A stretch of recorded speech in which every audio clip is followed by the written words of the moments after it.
In front of me is TCL 60 SE NXTpaper, and today I would like to show you how you can set up face unlock. Begin by going into Devices Settings and scrolling down a tiny bit to click on Security and Privacy. Then tap on Device Unlock.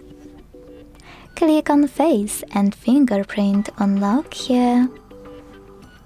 And finally, after entering your screen lock, tap on Face Unlock section. Then hit Start at the bottom, keep your face in frame and follow all of the instructions from your screen.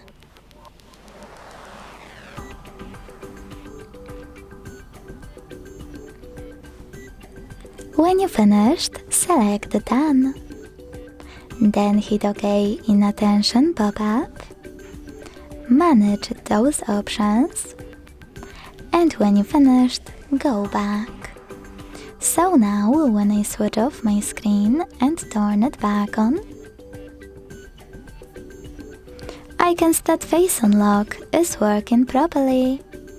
Thanks so much for watching. If you enjoyed this video, don't forget to leave a like, comment and subscribe. Bye!